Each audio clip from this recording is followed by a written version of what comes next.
Hello again, and for today's video I'm going to touch on a slightly strange subject, that is frugality. Frugality, friend or foe. Frugality is in effect, being cautious about the consumption of resources, usually money. And my blog piece that I've written on this subject, which I'm reflecting in this video, is questioning, is being frugal a good thing or not? Is it inherently good or bad? And the answer to the question is, it's neither one or the other. It's a bit like money. Money is neither good nor bad. It's what we do with it and how we react to it that is the problem. And the same is right with frugality, or pretty much anything in life, actually, but that's another story. But the point about frugality is that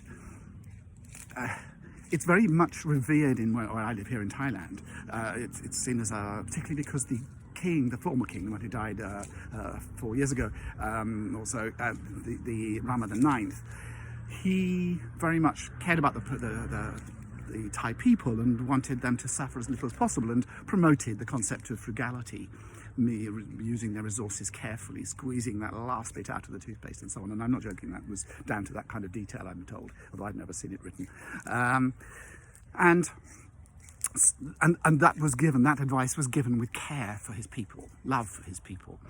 However, is it good for somebody to do that or not? And the answer to the question is, depends on the individual who is being frugal, as to how they see it and how they see money and resources. If they see those things as scarce and limited and as fearful, then the answer to the question is no. It's actually it is not our friend, because it keeps us thinking negatively about resources and money and so on. We do live in a world which is all built around teaching us to fear scarcity, fear not having enough, take out insurance, put aside money for a rainy day, which I'm not saying we shouldn't do, but all I'm saying is it's nevertheless fear-based in many ways, rather than trusting the natural flow, the natural abundance that exists in nature when we believe in it. Because we as humans have the ability to manifest our world around us, because we have free will, because we have the mental ability to do that.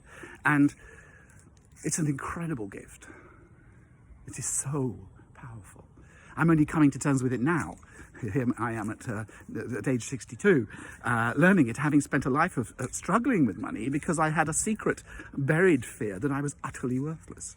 How that happened and why it came out in my 40s when I finally learned it, I can't tell you. But even then, that wasn't enough. It's only recently that my life circumstances led me to show me quite how riddled my mind is with thoughts of negativity and fearfulness around money and scarcity and so on, and things running out, and afraid of not, then having to spend more. What if it runs out? And just the idea you don't have enough to live and you'll die of starvation or won't have enough money for the roof over your head.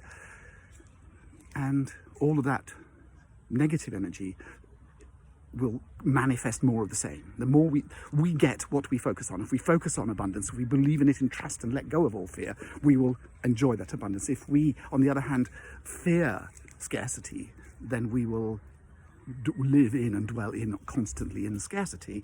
And we can overcome it through sheer force of ego, but it will be a very painful journey rather than a simple trusting journey of relaxing into it. For me, I have chosen now to jump off the cliff, to actually jump off the cliff, not caring what's at the foot of it, trusting that I will be looked after.